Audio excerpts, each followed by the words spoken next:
Mr. Woodward, what was your assessment of Lance Lynn today, please, sir? My assessment that he was really good. 6 innings, 6 plus, really. Threw 83 pitches, which puts him basically on track for 2 more starts. Next start will be, 90 something, 6 or 7 innings. So his stuff looked great. 95 in the last inning. Maintained his stuff throughout the whole outing. You could tell he had a little bit of a chip on his shoulder in the beginning. He was talking a lot of smack to our lineup because he knew he was facing our main guys. But honestly, it was really impressive watching it from that close and just seeing the ball come out of his hand, executing his pitches, using both the up down with his fastball. Everything looked great. Other questions?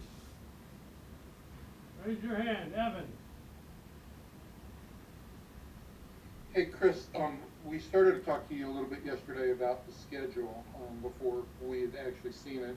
But I wanted to get your thoughts now that we've seen it. What stands out as significant on this schedule for you? I think this, when I looked at it, when they said it, put it on my desk, you're used to seeing 6 boxes with each month. It shows you how small the schedule is and how short it's going to be. When you only got 2 big boxes of games, it's pretty incredible to think that's our whole season. The games itself, like who we play and when we play, it is what it is. Like, honestly, I looked at the schedule. I feel like, we have a really good opportunity. Honestly, I knew we were going to play 40 against our own division. You see where we play and how many games we play against teams. We only play Oakland 3 times on the road. We play them 7 here. That's obviously an advantage. Not playing in that ballpark. So, little things like that. You look at who we play in the West, the NL West. We only played the Dodgers once. We only played the Giants once. Dodgers here, which is probably a good thing. So, I feel like it's a pretty favorable schedule for us considering, who we're playing. So we're excited. You have been pretty forthright about the need for a quick start. And if you break down the schedule based simply on winning percentages from last year, and I know those don't necessarily apply, certainly it breaks into 2 halves, in which the first half of the season does portend to playing a lot of games against teams that had losing records last year. Do you look at it as favorable for a fast start? Yeah, based on based on that data, absolutely. Now those teams, I don't know. Obviously those teams have made upgrades. They expect to be better, as do we. So no game in the big leagues is ever easy, but the back end of our schedule is definitely tougher. I think we play Houston a lot more. But like, we're gonna have to beat those teams honestly to get into the division title, anyways. But yeah, if you look at it, the beginning of the schedule is a little bit, I guess, easier according to last year's stats than at the end. The other thing I had on the schedule was you guys have 3 off days in the first 11 days of the season, and to me there's 2 ways that I look at it. One is you only play 10 games with the 30-man roster before you're going to have to trim to 28. The other is you also have the ability in those 3 games to really maximize a guy like Lynn and get 5 starts out of him if you wanted to, as opposed to going to a straight 5-man rotation. With knowing what you know now on the off days, is there any thought that you would tinker with that rotation early on? I know Julio and I have kind of talked about that. I think I know there's like one extra off day in there that we don't really need, I feel like. But we kind of wanted to, we want to let these guys, hit the ground running. Lynn's in a great spot to kind of let him go from the first start on. But I do think we need to be careful that first time around.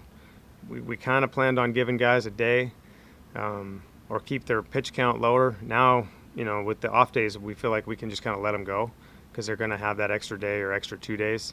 Like I said, there's one extra off day in there that I wish we didn't have. I wish you could put it in a different spot of the schedule. But we're going to consider everything. But at this point, I think we're still going to stick with the 5-man. Thank you. Other questions for Woody? Jeff? Hey, Chris, how's the pitching schedule going to shake out the next couple of days? Is it bullpen tomorrow? Yeah. Yeah, we got Okay. Jonathan and a few other guys throwing. There's like 6 guys throwing tomorrow, but Jonathan's throwing 2, and I think the other guys are throwing 1. And then Miner and Kluber will throw on the same. And then nobody's scheduled for the 12th, so that'll be the day where, you know, Miner will be on 4 days rest like normal, and the rest of the guys will actually get that extra day. Okay. It looked like Lynn, well, it didn't look like him. I mean, he definitely, after giving those 2 hits, was really ticked, and it echoed throughout the building. What does that tell you about him? Yeah, he came out in game mode, that's for sure. I mean, he definitely, you know, you could see from the very beginning of the game he was competing, like all our guys are. Honestly, like I haven't seen a lack of competitiveness in anybody.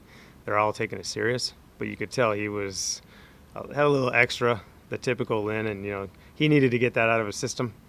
I think normally you don't hear those things because with no fans you can hear everything.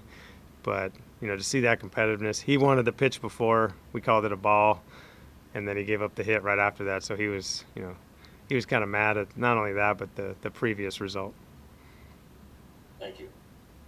Other questions? John Radigan. Hey, Woody, I'm working on something on the rule changes for this year.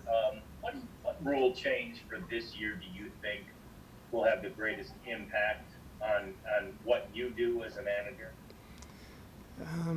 Probably I'm guessing the 3-batter minimum, just, you know, because nobody's really done it before. You know, normally you could have the option of kind of just bringing one guy in for one hitter, but, you know, we don't have that option anymore.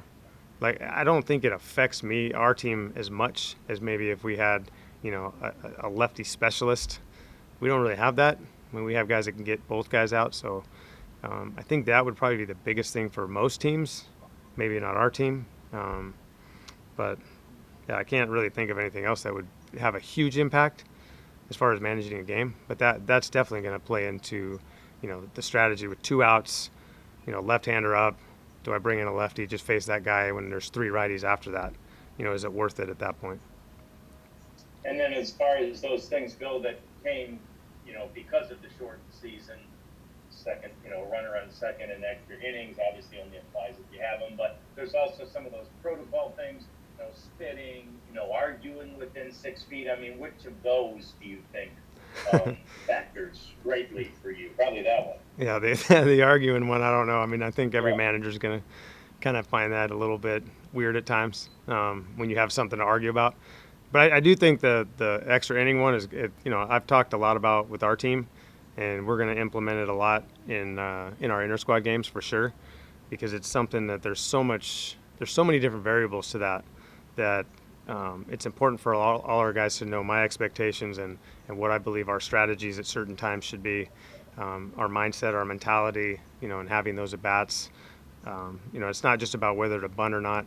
There's so many factors that go into that, and that situation it's a win or a loss if you execute. You know, I mean, it's a big thing, obviously, and you know, for the number of games that go extra innings, you know, that could be the difference between you making the playoffs or not. Other questions for Woody? Anybody have anything else? Evan? Yeah, Woody, on the protocols and no spitting, you know, I've tried to pay a little bit of attention to the pitchers, and there have been a couple times I've actually seen them start to go to their mouths, and I know that's just kind of out of instinct. Are you guys like aware of that, and are you giving them feedback on that? How do you kind of wean them off that kind of instinct? That's going to be tough. It's honestly going to be tough. So obviously we'll do the best we can to let them know when we see it. And you know, the spitting part, you know, going to their mouth, they do it all the time. So I feel like we've done a good job. I mean, I haven't really noticed it a ton. Maybe I'm not watching it as much as I should, but you know, obviously the umpires are going to have to, you know, enforce that, or MLB is going to have to enforce that somehow by sending, you know, warnings out, or however they're going to do it. But it is something that we have to be aware of, because it's an adjustment for sure for those guys. CJ? Thank you. Okay, CJ. Woody, curious about the clubhouse and kind of how the atmosphere has been. Is it significantly different? Is just as far as the social component, and then also the part of like sitting down, having a conversation with a guy, watching video? What has it been like day to day now? Yeah, it's different. It's definitely different, guys. I talked to Chu a little bit about that today. It's just you don't have the same conversation. We don't cross paths as much anymore. You know, we don't see each other that much except for like on the field. So a lot of the conversations, there's more conversations happening on the field as a result. Guys don't cross paths in the training room because they're not allowed. We're trying to discourage them from using the same space. Too many people in one room. You know, you walk into the food room, it's been pretty empty. Where typically guys are kind of congregating and talking to each other. You know, guys are sitting apart from each other if they happen to be in there at the same time. So it is much different, but everybody's adjusting to that. And I wanted to ask you too, I saw one of our writers took a picture, zoomed in on you working with Nick Solak a couple of days ago at first base.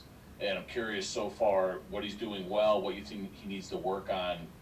It's not as easy to adjust, I think, as most people think. I'm curious how that's going so far with him. Yeah, I feel like he's doing a good job. He's very receptive of the techniques and the information that Rags has given him. Nick's he's going to work hard regardless. I mean, he's just got that mentality. His footwork around the bag is actually pretty good. You know, I haven't seen it a ton, but the times I have seen it, he understands it. He understands how to kind of manipulate his feet around the bag. He does a good job of presenting it, timing of catching the throw. He does a good job. His footwork, on ground balls, it's pretty good. I mean, it's pretty sound, I guess, especially for a right-handed first baseman. How about on the picks? I mean, how much are you spending time like hitting him fungos from shortstop? Because obviously when Guzzi's out there, it's a huge part of what he does. The idea on the picks, how's he handled that part so far? Good, I think so. I mean, he definitely works at it. Rags does a lot of short stuff with him to kind of work on the technique up through, as opposed to a lot of guys that never played first base. They don't trust the technique sometimes, and you get that big glove in your hand. It feels a little bit awkward. But no, Nick's he's been open to anything. He just wants to be on the field. He doesn't care if it's first base, second base, third base, center field, left field, right. He doesn't really care. He just wants to be in the lineup. Okay, I'm gonna let Woody go because Lance is ready.